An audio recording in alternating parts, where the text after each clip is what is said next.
नमस्कार दोस्तों, आपका स्वागत है हमारे YouTube चैनल द नॉलेज बडी में। दोस्तों, आज के इस वीडियो में आप लोगों के साथ West Bengal higher secondary class 12 2023 के हिंदी सब्जेक्ट का सॉल्व क्वेश्चन पेपर आप लोगों के साथ शेयर करने वाला हूं।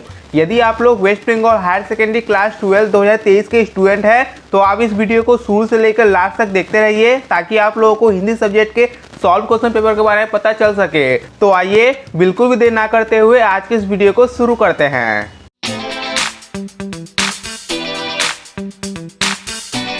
दोस्तों, ये है West Bengal higher secondary class 12 2023 के हिंदी सब्जेक्ट का क्वेश्चन पेपर। आइए इस क्वेश्चन पेपर के सभी क्वेश्चन और उनके आंसर के बारे में जान लेते हैं।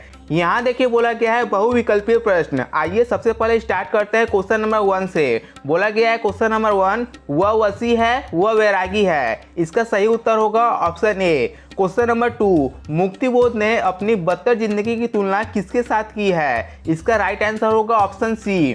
क्वेश्चन नंबर 3, काव्य का सत्य शासकीय या वैज्ञानिक नहीं है, कौन कहता है? इसका राइट आंसर होगा ऑप्शन डी। क्वेश्चन नंबर 4, कितनी अच्छी थी वह कौन है? इसका राइट आंसर होगा ऑप्शन बी।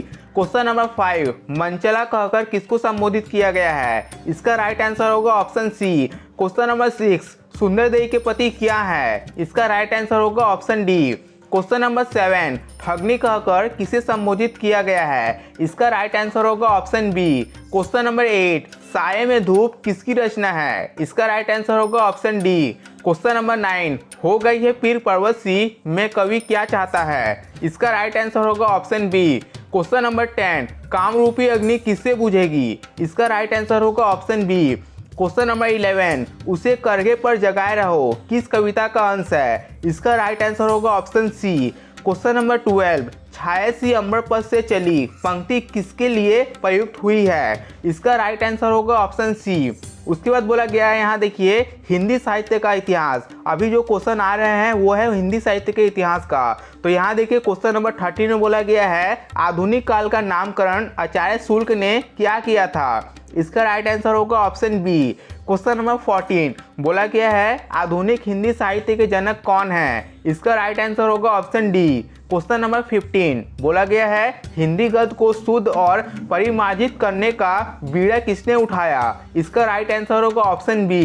क्वेश्चन नंबर 16, बोला गया है छायावाद नामकरण किसने किया? इसका राइट आंसर होगा ऑप्शन सी। उसके बाद क्वेश्चन नंबर 17, बोला गया है तार सप्तक के संपादक का नाम बताइए। इसका राइट आंसर होगा ऑप्शन डी। अब देखिए यहाँ बोला गया है परिभाषिक शब्दावली। बोला गया है प्रत्येक अंग्रेजी शब्द का सही विकल्प निर्देशित कीजिए। यहाँ देखिए क्वेश्चन नंबर 18 में बोला गया है फॉर नून। इसका राइट आंसर होगा ऑप्शन सी। उसके बाद क्वेश्चन नंबर 19, बोला गया है कंप्यूटर। इसका राइट आंसर होगा ऑप्शन ए। उसके बाद क्वेश्चन नंबर 20, बोला गया है मोशन। इसका भी राइट आंसर होगा ऑप्शन ए। क्वेश्चन नंबर 21, बोला गया है पासपोर्ट। इसका राइट आंसर होगा ऑप्शन ए। उसके बाद क्वेश्चन नंबर 22, बोला गया है सेमिनार। इसका राइट आंसर होगा ऑप्शन ए। तो ये हम लोगों ने सभी बहुविकल्पीय प्रश्नों के उत्तर जान लिए। अब आइए आगे बढ़ते हैं लघु उत्तरीय प्रश्न की ओर। यहाँ देखिए बोला गया है गद्य। बोला गया है किन्हीं 4 प्रश्नों के उत्तर लिखिए। तो यहाँ देखिए बोला गया है क्वेश्चन नंबर 1 में रूप और नाम में क्या अंतर है? इसका सही उत्तर होगा रूप व्यक्ति सत्य है और नाम समाज सत्य है। ये इसका सही उत्तर होगा। उसके बाद क्वेश्चन नंबर 2, बोला गया है ढर्रे में सब कुछ खपाया जा सकता है,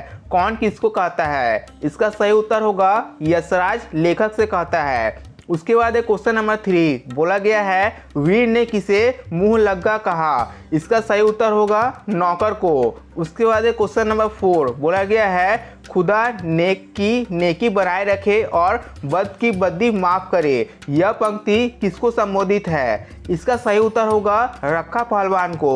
उसके बाद क्वेश्चन नंबर 5, बोला गया है तुम चाल चलन में पढ़ने लिखने में बहुत अच्छे हो पर बड़े ही अभिमानी हो। यह अभिमानी किसे कहा गया है? इसका सही उत्तर होगा साहेब को। उसके बाद क्वेश्चन नंबर 6, बोला गया है सारा संसार अपने मतलब के लिए ही तो जी रहा है। यह कथन किस पाठ से है? इसका सही उत्तर होगा कुटज पाठ का। अब आगे बढ़ते हैं। बोला गया है यहाँ देखिए पद। बोला गया है किन्हीं 4 प्रश्नों के उत्तर लिखिए। तो यहाँ देखिए क्वेश्चन नंबर 7 बोला गया है अंतुहु तो ही तजेगे पामर। पामर किसे कहा गया है? इसका सही उत्तर होगा मनुष्य के मन को। उसके बाद क्वेश्चन नंबर 8 बोला गया है क्या हिलने की शर्त थी? इसका सही उत्तर होगा बुनियाद। क्वेश्चन नंबर 9 बोला गया है निराला जी की प्रमुख रचना का नाम बताइए। तो यहाँ देखिए मैंने निराला जी के किन्हीं 2 रचना का नाम लिख दिया है। आपने भी जो भी लिखा होगा वो सही होगा। मैंने यहाँ लिखा है परिमल और अर्चना। यदि आप लोगों ने निराला जी के किसी अन्य रचना का नाम भी लिखा है तो वो भी सही है। मैंने यहाँ देखिए 2 रचना का नाम लिख दिया है। यहाँ पे एक ही बोला है, लेकिन मैंने आप लोगों की सुविधा के लिए 2 लिख दिया है। अब देखिए आगे बोला है क्वेश्चन नंबर 10 बोला गया है जिन्हीं सीरी रची रची बाधत पागा। यहाँ पागा से संबंधित अर्थ को बताइए। तो पागा यानी होता है पगड़ी। यहाँ देखिए मैंने लिख दिया है। अब देखिए बोला गया है क्वेश्चन नंबर 11 बोला गया है गांधी जी क्या कहते थे? इसका सही उत्तर होगा अवकाश बुरा है। अवकाश यानी होता है छुट्टी, ठीक है। उसके बाद क्वेश्चन नंबर 12 बोला गया है व्यर्थ गया है जीवन, कवि ऐसा क्यों कहता है? इसका सही उत्तर होगा अपनी असमर्थता के कारण। तो ये इसका सही उत्तर है दोस्तों। तो ये हम लोगों ने सभी लघु उत्तीर्ण प्रश्न के बारे में जान लिया। अब देखिए यहाँ बोला गया है वर्णनात्मक प्रश्न या विषयनिष्ठ प्रश्न। दोस्तों इन सभी का उत्तर मैंने यहाँ पे नहीं लिखा है। यदि मैं इन सभी का उत्तर यहाँ लिखूंगा तो यहाँ पे जगह नहीं है, इसलिए मैंने यहाँ नहीं लिखा है। तो ये सभी लॉन्ग क्वेश्चन है। आप लोग चाहे तो इन सभी क्वेश्चन को सिर्फ देख सकते हैं। तो यहाँ देखिए बोला गया है प्रत्येक खंड के प्रश्नों का उत्तर अधिकतम 100 शब्दों में लिखिए। किसी एक खंड के दोनों प्रश्न के उत्तर लिखना अनिवार्य है। तो यहाँ देखिए बोला गया है खंड क और यहाँ देखिए बोला गया है खंड ख। आपको किसी भी खंड का दोनों प्रश्न करना जरूरी है, उसी का आपको नंबर मिलेगा। उसके बाद देखिए 4 नंबर में बोला गया है प्रत्येक खंड के प्रश्नों का उत्तर अधिकतम 100 शब्दों में लिखिए। किसी एक खंड के दोनों प्रश्नों के उत्तर लिखना अनिवार्य है। यह भी सेम उसी तरह है। यहाँ भी देखिए खंड क है, खंड ख है। इसमें 2 प्रश्न दिए हुए हैं। किसी भी एक खंड का दोनों प्रश्न का उत्तर देना अनिवार्य है। उसके बाद देखिए बोला गया है 5 नंबर में यहाँ पे आपको 200 शब्दों में उत्तर देना होगा। यह है हिंदी साहित्य के इतिहास से पूछा गया प्रश्न, ठीक है। यहाँ पे देखिए 4 प्रश्न दिए गए हैं। ये सभी 4 प्रश्न हिंदी साहित्य के इतिहास से दिया गया है। उसके बाद देखिए बोला गया है निम्नलिखित में से किसी एक प्रश्न का उत्तर लिखिए। प्रत्येक प्रश्न का उत्तर अधिकतम 300 शब्दों में लिखना है। यहाँ पे देखिए 3 दिया गया है। पहले बोला गया है पहला देखिए क्वेश्चन में रिपोर्टाज लिखना है, दूसरा में पत्र लिखना है और तीसरा में भी आपको पत्र लिखना है, ठीक है। तो इन तीनों में से किसी एक प्रश्न का उत्तर देना है 300 शब्दों में। उसके बाद देखिए 7 नंबर में बोला गया है निम्नलिखित अशुद्ध वाक्यों को शुद्ध कीजिए।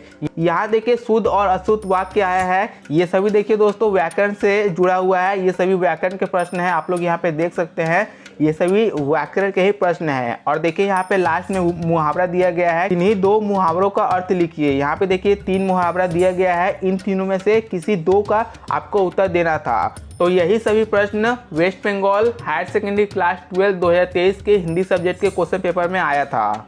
दोस्तों मैं उम्मीद करता हूँ इस वीडियो को देखने के बाद अब आपको West Bengal higher secondary class 12 2023 के हिंदी सब्जेक्ट के सॉल्व क्वेश्चन पेपर के बारे में पता चल गया होगा। दोस्तों यदि आप लोग इस क्वेश्चन पेपर के पीडीएफ को डाउनलोड करना चाहते हैं तो आप लोग इस वीडियो को डिस्क्रिप्शन में दिए हुए डाउनलोड लिंक पर क्लिक करके इस क्वेश्चन पेपर के पीडीएफ को डाउनलोड कर सकते हैं।